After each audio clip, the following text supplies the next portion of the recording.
तो वापस से हम लोग आ गए हैं अगले दिन।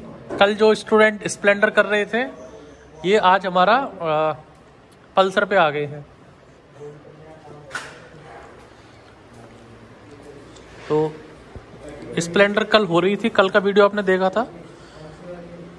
कल वीडियो में स्प्लेंडर पूरी खोल रखी थी स्टूडेंट्स ने और A to Z इसका काम सीखा था। CDI में क्या होता है, पिकअप कॉइल से करंट कैसे आता है, अंदर कैसे जाता है CDI में, HT में कैसे जाता है, स्पार्क प्लग में कैसे जाता है, चार्जर में कैसे जाता है, हॉर्न कैसे काम करता है, ये तो सीखी थी वायरिंग। इससे पहले क्या सीखा था, इंजन रिपेयर कैसे होता है। आप हमारे पुराने वीडियोस देखेंगे, आपको ये पूरा इंजन खुलता हुआ हर गाड़ी का दिखेगा, चाहे वो रॉयल इनफील्ड हो, चाहे पल्सर हो, चाहे स्प्लेंडर हो, चाहे एक्टिवा हो, FZ हो, चाहे अपाचे हो, और अभी जो चल रहा है वो पल्सर का चल रहा है। हजारों स्टूडेंट आए, निकल गए, लेकिन जो नए हमारे जो व्यूअर्स हैं, नए जो हमारे वीडियो को देख रहे हैं, उनके लिए हम लोग यहाँ पर डेली वीडियो लाने की कोशिश करते हैं। क्योंकि ऐसा नहीं है कि हम लोग सिर्फ बनावटी वीडियो बना रहे हैं, दिखावटी वीडियो। जो यहाँ पर होता है उसको हम लोग आपको दिखाते हैं। अब आपको जज करना है कि ऐसा ट्रेनिंग सेंटर पूरे इंडिया में कहीं है और नहीं है, तो आप आ सकते हैं। बाइक्स आप यहाँ पर सारी देख सकते हैं। रॉयल इनफील्ड है, R15 है, पल्सर है, स्प्लेंडर है, एक्टिवा है, FZ है, अपाचे है। वहाँ पर इलेक्ट्रिक व्हीकल्स और वहाँ पर भी इंजन का काम अभी चल रहा है। यहाँ पर बात करें तो एक पल्सर यहाँ पर है, एक पल्सर अभी ये लोग लग रहे हैं, ये KTM है, वहाँ पर पल्सर NS है।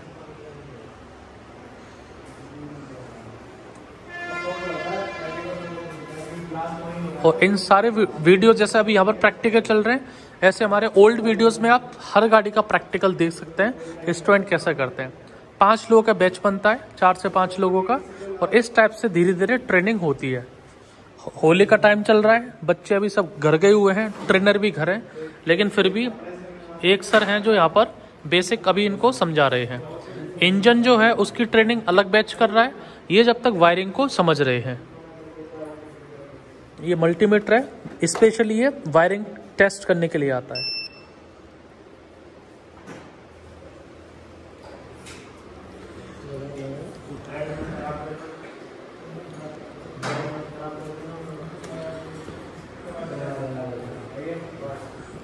अब वहां चलते हैं, वो लोग क्या कर रहे हैं इंजन में, देख लेते हैं। पहचान क्या है, ये क्या देख के समझे कि ये इनलेट और आउटलेट है। पिस्टन को देख के कैसे समझोगे आप कि ये इनलेट है और ये आउटलेट है। पिस्टन में जो मार्किंग होता है सिलेक्ट तार में, वो और मार्किंग इसमें क्या है, मार्किंग और ये जो अगर पिस्टन ये नीचे निकाल के रख दिया यहाँ पर, तब इसको मार्किंग को कैसे आप पता लगाओगे मार्किंग कहाँ पर है। सर इसमें एक मार्किंग है, मतलब ये तो ये मार्किंग एडजस्ट की तरफ आ गया। अब मान लीजिए कि आपको सिर्फ पिस्टन दिया हुआ है, ये हाथ में पिस्टन हाथ में आपके में, आपने इंजन में से पिस्टन नहीं निकाला, या आप वहां से आप मार्केट से लेके आए हैं, अब आपको पूछ रहा है कि एग्जॉस्ट वाल्व कहाँ पर आएगा, इनलेट वाल्व कहाँ पर है, कैसे बताएंगे आप इस मार्किंग को छोड़ के। पिस्टन में मार्क दिया हुआ रहता है, इनटेक लिखा रहता है। सर जिसमें मार्किंग नहीं होता उसमें खांचा बना होता है। हाँ, जो बड़ा वाला है वो इनटेक की तरह। ये क्या बोल रहा है, जिसमें अगर ये मार्किंग नहीं होगा उसमें कैसे पता लगेगा आप। एग्जॉस्ट वाला छोटा होगा, इनटेक वाला बड़ा होगा। एक खांचा बना। राजकुमार रामकुमार क्या बोला इन्होंने, एग्जॉस्ट का छोटा होगा, कहाँ पर होगा, रुको एक बार, यहाँ पर मान लीजिए यहाँ पर ये मार्किंग नहीं है, ये तो अभी एग्जॉस्ट की तरफ है, मान लीजिए कुछ पिस्टन मार्किंग नहीं आएगी, तो कैसे पता लगेगा कि पिस्टन को कहाँ लगाओगे आप। वाल्व की कट रहेगा ना। हाँ, वाल्व का कट रहेगा, कहाँ पर कैसा रहेगा, इंटेक में बड़ा रहेगा, एग्जॉस्ट में छोटा रहेगा। यहाँ पर इंटेक वाल्व हमेशा बड़ा रहता है, इसमें जो चाँद की तरफ सेव आएगा इधर में इंटेक वाल्व हमेशा बड़ा क्यों रहता है, खींचना होता है उसको सर, हवा और प्रेशर को खींचना होता है, इसलिए उसको थोड़ा तो फिर हमको धुआं भी तो बाहर निकालना है, धुएं वाले को तो हम लोग बड़ा कर सकते हैं। धुएं को अंदर से बाहर को ढकेलना होता है, उसके लिए बाहर की जगह खाली होती है और इसको बाहर से अंदर की तरफ खींचना होता है। राम कुमार क्या बोल रहे हैं भाई साहब, समझ में नहीं आ रहा, आप समझाओ मेरे को। इंटेक वाल्व बड़ा क्यों होता है? इसलिए सर एयर और पेट्रोल मिक्सर ज्यादा है तो हमारे जलने के बाद थोड़ा धुआं रहता है, इसीलिए इसको छोटा दे दिया। अपने आप बना दी तुमने कहानी। धुएं को निकालने के लिए आप हमारे घर में चूल्हा होता है, गांव में चूल्हे में लकड़ी जल रही है, आग जल रही है अपने चूल्हे में। अब उसमें लेडीज क्या करते हैं, फूकने से फूक मारते हैं। टेक्निकली क्या बोलेंगे, आप उसमें ऑक्सीजन दे रहे हो। लकड़ी उतनी थी लेकिन आपसे सिर्फ क्या मारा, फूकना मारा, तो आग बढ़ी कि नहीं बढ़ी? दूसरा एग्जांपल समझो, आप अभी ये बात कर रहे हो आप मुझसे, आप सांस कहां से ले रहे हो? नाक से। सब लोग नाक से ले रहे हो। अब जब हम भागेंगे तो सांस कहां से लेंगे हम लोग? क्यों? मुंह से क्यों लेंगे? क्योंकि मुंह का साइज होल है वो बड़ा है, ज्यादा एयर चाहिए हमारे फेफड़ों के लिए। इसी टाइप से जो ये बाइक्स आती है, इसमें जो आग लगेगी, जितना ज्यादा एयर अंदर आएगी आराम से, उतना ज्यादा इसमें ब्लास्ट अच्छा होगा, पावर अच्छी आएगी। पल्सर में आता है DTSI। DTSI मतलब डुअल टोन, वो जो डिजिटल भी बोलते हैं उसको, डुअल भी बोल सकते हैं, मतलब मिस्त्री भाषा में डुअल ही बोलते हैं, डिजिटल टेक्निकल उसका वर्ड डिजिटल ही होता है, digital twin spark plug DTSI। लेकिन उसको डिजिटल लेवल को मिस्त्री भाषा में सिंपल में डुअल टोन ही बोल सकते हैं। डुअल मतलब 2 स्पार्क प्लग, मतलब चीजें एक ही है, वो डिजिटल इंग्लिश में, हिंदी में है। ऐसी कौन सी गाड़ी है जिसमें एक ही पिस्टन सिलेंडर में 3 स्पार्क प्लग है? एक स्पार्क प्लग, एक पिस्टन सिलेंडर में 3 स्पार्क प्लग आता है, इंडिया में ही आती है वो गाड़ी। और वो गाड़ी बजाज की आती है। अब एक पिस्टन सिलेंडर है, इसमें तो बाकी गाड़ियों में तो स्प्लेंडर वगैरह में एक स्पार्क प्लग लग रहा है, इसमें 2 लग रहे हैं। ऐसी कौन सी गाड़ी है जो इंडिया में चलती है और शायद यहां पर भी खड़ी है सर? खड़ी है हमारे पास भी, हमारे पास ही खड़ी है वो गाड़ी, इसी सेंटर में है, इसी जगह पे है, जिसमें एक पिस्टन सिलेंडर में कितने स्पार्क प्लग आते हैं कंपनी से? 3 स्पार्क प्लग। तो ये 200 होगा। ये जो अपनी NSRS आती है इनमें 3 आते हैं। भाई इसमें क्या होता था कि पल्सर और अपाचे जो कंपनी बनाती है, इनको इसलिए बनाती है कि हमको ये गाड़ी किस लिए चाहिए? पिकअप के लिए, पावर के लिए, स्टंट दिखाने के लिए, भगाने के लिए, गर्लफ्रेंड को घुमाने के लिए। क्या माफी दल? अब नॉर्मल बाइक आपको चलानी होगी, स्प्लेंडर लिया, लेकिन इसको लिया पावर के लिए। लेकिन पावर के संग से एवरेज भी तो चाहिए। पावर किससे मिलती है? पेट्रोल जितना जाएगा, सिर्फ हवा में तो आग लग नहीं सकती है भाई। आप हवा को एक लिमिट तक ही तो आप बढ़ा सकते हैं। अब कार्बोरेटर होता है, वो एयर फ्यूल भेजता है, इसमें 16:1। कितना? 16:1 कि 16 मात्रा में क्या जाएगी इसमें? एयर। और एक मात्रा में क्या जाएगी इसमें? फ्यूल जाएगा, 16:1। उसको बोलते हैं हम लोग एयर फ्यूल मिक्सचर। अब एक होता है रिच मिक्सचर। रिच मिक्सचर मतलब कि हवा की मात्रा हम लोगों ने कर दी कम और पेट्रोल की बढ़ा दी, तो वो क्या हो गया? Rich mixture. इसका मतलब गाड़ी में पिकअप लपक आ जाएगा लेकिन एवरेज कम हो जाएगा। एक होता है लीन मिक्सचर। लीन में क्या होगा? हवा की मात्रा ज्यादा होगी, पेट्रोल की मात्रा कम हो गई, तो लेकिन उसको गाड़ी में पिकअप नहीं आएगा, क्योंकि छोटा सा बेचारा एक स्पार्क प्लग है और उसको छोटे से पेट्रोल 1 बूंद है और एयर उसकी इतनी है। तो जब ये बजाज कंपनी को जब डिजाइन कर रहे थे पल्सर के इंजीनियर, तो उन्होंने सोचा कि हम लोग इसमें ज्यादा से ज्यादा एयर इसमें क्या करते हैं? ज्यादा इंटेक करते हैं एयर इसके अंदर। और एयर जितनी इसके अंदर इंटेक करेंगे, उससे क्या होगा कि बेचारा एक स्पार्क प्लग इतना सामर्थ्य नहीं था कि फटाक से पूरी हवा में आग लगा दे, क्योंकि पेट्रोल कम है, एयर ज्यादा भेज दी हम लोगों ने इसमें। तो एक स्पार्क प्लग बेचारा, या फिर कर भी रहा था तो उसमें बहुत टाइम लग रहा था।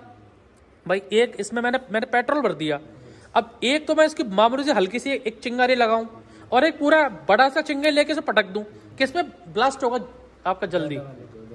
कौन से वाले में? ज्यादा वाले में होगा। तो इसलिए इस स्पार्क प्लग में, पिस्टन सिलेंडर में हम लोगों ने कितने स्पार्क प्लग लगा दिए? 2 स्पार्क प्लग लगा दिए। तो इससे पावर बढ़ गया, पिकअप बढ़ गया, एवरेज बढ़ गया, लेकिन हम लोग आदमी हमें चैन नहीं पड़ता, और पावर चाहिए और पिकअप चाहिए, लेकिन एवरेज भी चाहिए। फिर हम लोगों ने जब बजाज के इंजीनियर ने NS और RS जब लॉन्च की थी, तो उसमें क्या हुआ था कि जब ये NS और RS जब लॉन्च कर रहे थे, तो वापस सब लोगों का ये था कि NS RS को और स्पोर्टी बनाया जाए, और इसमें पावर दी जाए, और इसमें स्पार्क दिया जाए। तो उन्होंने थोड़ी सी मात्रा इसमें एयर की और बढ़ा दी, हवा की मात्रा। लेकिन अब वो 2 स्पार्क प्लग क्या थे, दोनों इसका आग नहीं लगा पा रहे थे, तो उन्होंने क्या कर दिया, एक ही पिस्टन सिलेंडर में 3 स्पार्क प्लग लगा दिए। पेट्रोल उतना ही है, 1:1 रेशियो पे। हवा जो 16 थी हम लोगों ने 18 कर दी, ज्यादा कर दी, लेकिन उसके सेंसिंग क्या कर दिया, स्पार्क प्लग भी लगा दिया। तो अब ये तो चीज हम लोग भी आ गया, इसको कॉपी करते करते करते रॉयल एनफील्ड था, उसने भी कर दिया ट्विन स्पार्क प्लग। अब इसमें होता क्या है, ये हेड रखा उल्टा करके। अब ये 4 वाल्व टेक्नोलॉजी, वो 4 वाल्व क्यों किया है? अब ये जो मान लीजिए एक इसमें जो गैप है, ये आपका है बड़ा, ये जो इनटेक वाल्व है ये आपका बड़ा है, ये एग्जॉस्ट वाल्व आपका छोटा है। इस पर आपने यहाँ लगा दिया, यहाँ लगा दिया। अब ये जो साइड में जो गैप है, इसमें ये वाला गैप है, ये वाला गैप है, ये वाला गैप है, ये तो फ्री छूट गया ना हमारा। हम लोगों ने फिर दिमाग लगाया इसमें कि साला इस गैप को भी मैं कैसे यूज करूं, जो ये दिख रहा है माफी दो, ये जो गैप है ना, इसको भी मैं कैसे यूज करूं। तो मैंने सोचा कि अरे एक काम करता हूँ, दोनों वाल्व को हटा के छोटे छोटे 2 वाल्व तो यहाँ लगा देता हूँ, और छोटे छोटे 2 वाल्व यहाँ लगा लेता हूँ। भाई ये जो वाल्व है ये गोल रहता है, चौकर तो रहते नहीं, वाल्व गोल है। अगर मैं गोल अगर इसको मैं बढ़ाता जाऊंगा तो ये फिर इसकी जो एरिया से बाहर आ जाएगा ये। तो मैंने क्या किया कि इस दोनों एरिया को कवर करने के लिए छोटे छोटे वाल्व 2 लगा दिए। तो उससे क्या हुआ, जो साइड वाला एरिया था, ये वाला एरिया और ये वाला एरिया, ये पूरा कवर हो गया। तो जो ओवरऑल जो एयर की मात्रा आनी थी वो और बढ़ गई दोनों इनटेक वाल्व से।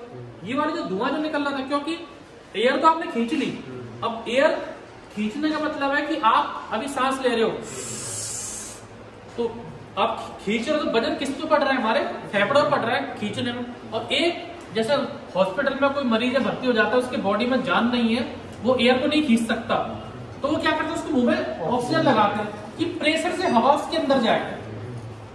देखा आईसीयू में मरीज के मुंह में लगा रहे हैं हम लोग, प्रेशर से ऑक्सीजन भेज रहे हैं। यही फिनोमेना कहाँ लगता है, हमारे टर्बोचार्जर में। टर्बोचार्जर क्या करता है, बाहर से हवा को खींच के इंजन में प्रेशर से भेजता है। तो मेरे जो फेफड़े हैं वजन नहीं पड़ा। अगर इसमें इंटेक वाल्व में मान लीजिए कुछ भी इंटेक वाल्व प्रॉपर नहीं खुल पा रहा, कैम शाफ्ट की लोब से वो घिस गई, पूरा नहीं खुल पा रहा, तो इसको तो आग लगने के लिए तो आपको एयर चाहिए। तो पिस्टन जितना वैक्यूम क्रिएट कर रहा है, वजन किस पे पड़ रहा है, लोड किस पे आ रहा है, इंजन के ऊपर ही आ रहा है लोड। भाई हवा तो इंजन ही खींच रहा है, पिस्टन नहीं ऊपर से नीचे। डॉक्टर की सिरिंज है, वो पीछे कैसे, तभी तो आती है वो अपने बुढ़ियाती सिरिंज। तो जो सिरिंज को बाहर खींच रहे हैं, लोड तो आपको लगाना पड़ रहा है, ऐसे इंजन को आपको लोड आपको लगाना पड़ रहा है। तो टर्बोचार्जर क्या करता है, धुआं जो निकला, अब ये धुआं कौन निकालेगा, पिस्टन इसको धक्का देके निकाल रहा है। तो इसमें क्या था, इंटेक वाल्व छोटा था, लेकिन प्रेशर किसको लगाना पड़ रहा है, धुआं को बाहर निकालने के लिए पिस्टन को लगाना पड़ रहा है। तो भी इंजन को पावर अपनी देनी पड़ रही है। तो हवा खींचने के लिए पावर इंजन दे रहा है, और धुएं को बाहर फेंकने के लिए भी पावर ये अपनी दे रहा है। तो हम लोगों ने क्या कर दिया, 2 इंटेक लगा दिए, 2 एग्जॉस्ट लगा दिए, तो फ्रीली हवा अंदर आई और फ्रीली हवा बाहर जा रही है। अब टर्बोचार्जर लगाते वही है जहां पर इंजन हमारा थोड़ा हैवी सीसी हो, 1000 सीसी से ऊपर हो, क्योंकि टर्बोचार्जर का जो धुएं को घुमाने के लिए उसकी फिन से टर्बाइन ब्लेड है, और उनको घुमाने के लिए किसका प्रेशर चाहिए, धुएं का प्रेशर। और जो टर्बोचार्जर घूमता है, चक्का घूम रहा है उसका पहिया, उसको भी तो प्रेशर चाहिए, और धुएं का प्रेशर है। और 100 सीसी में 150 सीसी में टर्बोचार्जर लगा दूंगा मैं, तो प्रेशर तो इसमें आएगा पिस्टन में, तो पिस्टन धुएं को फेंकेगा बाहर, प्रेशर लगाएगा टर्बाइन पे, तब वो टर्बाइन घूमेगी। वो टर्बाइन किसको घुमाएगी, एयर कंप्रेसर को। जैसे वो साइकिल में साइकिल में रहता है एयर कंप्रेसर, उसमें मोटर लगी रहती है, मोटर का काम है कंप्रेसर को घुमाना। ऐसी टर्बोचार्जर में टर्बाइन अलग होती है, टर्बोचार्जर अलग रहता है। तो हम वहीं लगाएंगे जहां पर हमको इंजन हमारा 1000 सीसी से ऊपर आ गया है, कार में आ गया, या फिर जो निंजा रहती है, हायाबुसा रहती है, उनमें टर्बोचार्जर आते हैं। तो टर्बोचार्जर कोई भूत नहीं है। टर्बोचार्जर मतलब कि बिना इंजन पे लोड दिए आप ज्यादा से ज्यादा मात्रा में एयर भेज पाए। जितना ज्यादा मात्रा में एयर बिना रुके जाएगी, उतना इंजन आपका बढ़िया ब्लास्ट करेगा, आग लगेगी। और जितना आसानी से धुआं आपका बाहर निकलेगा उतना फ्रेश एयर इसमें आएगी। रिंग जब वीक हो जाती है तो गाड़ी वाइट धुआं देना स्टार्ट कर देती है। जब रिंग वीक हो गई है तो साइड से अपना प्रेशर है, जो पेट्रोल और एयर में आग लगी है, वो साइड से यहाँ से लीक हो कहाँ पहुंच जाएंगी, पिस्टन चैम्बर में पहुंच जाएंगी। अब चैम्बर से धुआं निकलने का बाहर रास्ता नहीं है, तो होंडा की जो बाइक्स है उनमें तो जो टेपेड कवर के ऊपर पाइप लगा रहता है, क्योंकि जो गर्म गैस है, गर्म गैस कहाँ इकट्ठी होती है, हमारे ऊपर। हमेशा याद रखो, गर्म जो गैस होती है ना वो ऊपर जाती है और ठंडी गैस हमेशा नीचे जाती है। हाँ, हल्की होती है। इसीलिए जो बलून रहता है, गुब्बारा रहता है, या फिर आग को ऊपर जाता है, इसीलिए एसी ऊपर लगाते हैं कि कूलिंग जो है वो एसी ऊपर कर रहा है, ना कि नीचे। तो जो ठंडी कूलिंग है वो तो नीचे बैठती है और गर्म हवा ऊपर आती है, इसलिए गर्म हवा के लिए एसी ऊपर लगाते हैं हम लोग ज्यादातर। जितना एसी ऊपर रहेगा उतना करेगा काम। तो इसमें दो चीजें, होंडा क्योंकि जापानी कंपनी है, एक्स्ट्रा दिमाग लगाता है, उन्होंने वो बैक कंप्रेसर पाइप बोलते हैं उसको, बैक कंप्रेसर। तो जो ऊपर जो यहाँ से जो ये रास्ता है आपका गैप, जहाँ से टाइमिंग चेन आ रही है, नीचे से ऊपर ये रास्ता हो गया, ये कहा था रास्ता ऊपर आ गया, तो ऑटोमेटिकली जो गैस भरी हुई थी वो ऑटोमेटिक उठ के बिना किसी फोर्स के कहां पर आके इकट्ठी हो जाती है, या ऊपर हो जाती है, वहां से धुआं निकल जाता है। अब जो इसमें ब्लास्ट होता है ना वो थोड़ा सा गर्म भी रहता है, थोड़ा सा पेट्रोल भी रहता है, थोड़ा सा एयर भी रहता है, तो हम लोग उसको रीसर्कुलेट कर लेते हैं। किसके थ्रू? EGR के थ्रू। उसको क्या बोलते हैं? Exhaust gas recirculation. तो बहुत सारी जगह पे स्प्लेंडर में वो एग्जॉस्ट वाल्व से भी हो जाती है, बहुत जगह ऊपर से भी ले लेते हैं, वो आपकी चॉइस है। क्योंकि न्यू गाड़ी आएगी उसमें तो रिंग पिस्टन वीक नहीं होगा, धुआं उसमें आएगा नहीं ऊपर से, तो वो तो एग्जॉस्ट से हम लोग ले लेंगे रीसर्कुलेशन। इनमें क्या होता है कि अब जैसे इसमें ये पल्सर है, इसमें यहाँ दे रखा है, तो ये हर गाड़ी में आएगा। अगर ये नहीं रहेगा तो प्रेशर इकट्ठा होता है, तो कहाँ इकट्ठा हो जाएगा? पूरे चैम्बर में। चैम्बर का ऑयल उसमें प्रेशर पड़ेगा, ऑयल सर्कुलेशन हो नहीं पाएगा और पार्ट पे दबाव पड़ जाएगा। भाई आप ट्रेन में चल रहे हो, अपना हाथ आप बाहर निकालो ऐसे करके, तो धक्का देके हाथ पीछे जाएगा, हाथ को ऐसे काट लो हाथ कट जाएगा। तो हवा में तो प्रेशर है, तो जो प्रेशर से जो चीजें इकट्ठी हो रही है वो किसको ठोकर मारेंगे? नीचे पार्ट्स को, पार्ट को रोकेंगे घूमने से, इंजन वाइब्रेट करेगा। तो इसलिए वो बाहर निकालना इससे एग्जॉस्ट से हमारा जरूरी है। दूसरा, जो बहुत सारे पिस्टन में जो आता है ना, कट आता है, एक तरफ बड़ा कट आता है, एक तरफ छोटा कट आता है, उससे आप पता कर सकते हैं। और कट भी देने का रीजन ये है कि ये तो इसमें जो वाल्व है, ये तो चलो इसमें अंदर वाल्व है, अब ये जो वाल्व जब यहाँ से ये खुलेगा तो ये वाला हिस्सा में देखो कितना नीचे, इतना, और ये वाला जो वाल्व है ये कितना नीचे, सिर्फ इतना, समझ रहे हो? ये जो हिस्सा है वाल्व का ये तो इतना है अपना। अगर इस सरफेस से देखूं मैं, ये इसका सरफेस है, इसको देखो तो ये मेरा इतना है, यहां से देखूंगा तो सिर्फ इतना है। तो जब ये वाल्व खुलेगा तो ये वाला हिस्सा, जब वाल्व कब खुलना स्टार्ट होगा? इनटेक पे स्टार्ट होगा, इनटेक में वाल्व खुलना है। अब पिस्टन कहाँ रहता है? हमारा टीडीसी पर, टॉप डेड सेंटर पे। टीडीसी होता है टॉप डेड सेंटर। तो जब इनटेक वाल्व खुलेगा तो ये वाल्व, ये वाला कोना जो हिस्सा है ये टकराए नहीं पिस्टन से, तो इसको टकराने के लिए यहाँ पर क्या देते हैं? इसके लिए स्पेस देते हैं। और जो हमारा फ्लैट टाइप का जो रहता है, मतलब ये तो गोलाकार है, अंडाकार है, तो अंदर दब रहा है। बहुत सारी बाइक्स में ये थोड़ा सा कम रहता है, जैसे ये तो क्या 150 सीसी 180 सीसी है, बाकी 100 सीसी बाइक है उसमें इतना जगह चाहिए नहीं, उसमें कम रहता है। तो ये वाल्व क्या ज्यादा बाहर आते हैं, तो जो कम सीसी बाइक है उसमें ये वाल्व बाहर आएंगे। समझ रहे हो क्या कह रहा हूँ? ये वाला जो हिस्सा, सिर्फ ये वाला ऊपर वाला, ये बाहर निकलेगा नहीं निकलेगा? मिलन नहीं यार समझ में? ये वाला जब मैं वाल्व खोलूंगा तो इतना वाला हिस्सा, ये आधा चांद, ये इस एरिया से बाहर आएगा कि नहीं आएगा? अगर इसमें कट नहीं रहता तो उससे टकराता, लेकिन इसमें 150 सीसी है, 300-350 देखोगे तो ये और गहरा रहता है, क्योंकि जो इसने पूरी एयर और फ्यूल इकट्ठा किया है, टीडीसी से बीडीसी तक पूरा जो अपने आप को भरा है पिस्टन सिलेंडर को, वो किसमें कंप्रेस होकर इकट्ठा करना है? इसमें 350 सीसी रहेगा तो वो और गहरा हो जाएगा। ये उसमें आपको ये देने की जरूरत नहीं है, उसमें तो ये यहाँ पर कट देते हैं हम लोग कि ये एग्जॉस्ट की तरफ रहेगा। और जो कम सीसी बाइक है उनमें मोस्टली ये गड्ढा यहाँ पर रहेगा इनटेक और एग्जॉस्ट वाल्व के लिए, ये आपका ये चीजें रहती है। तो कभी भी, और ये जो चीज है ना, ये चीजें कहाँ पे समझानी पड़ती है हमको? बीटेक के स्टूडेंट। अब आपको इन चीजों से क्या मतलब है? आपको तो बस ये प्रॉपर बंद हो, खुले, गाड़ी लाके स्टार्ट हो। लेकिन जो हमारे इंजीनियरिंग के स्टूडेंट है, जैसे मैंने आपको बताया अभिनेश सर वगैरह, हमको ऐसे किनको बताना पड़ता है? मैकेनिकल इंजीनियर्स को, ऑटो वाले इंजीनियर। तो बाकी सेंटर मुंबई, भोपाल, बैंगलोर, वहां पर ऐसी ट्रेनिंग होती है जो मैंने बताया। अच्छा लगा होगा आपको सुनने में, लेकिन वो रियल था, इसमें काम नहीं आएगा आपको। As a mechanic, motor mechanic कोई काम नहीं है इसका काम कहाँ पर है?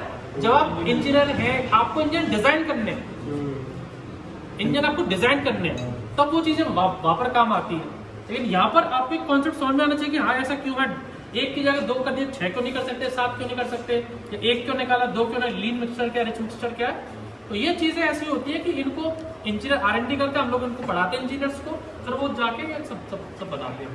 तो ये ऐसी चीजें आपको क्या होती है, भीड़ से अलग बनाती है। इंजन खोल तो हर कोई लेता, लेकिन समझना समझाना प्रॉपर वो आपको अच्छा लगता है।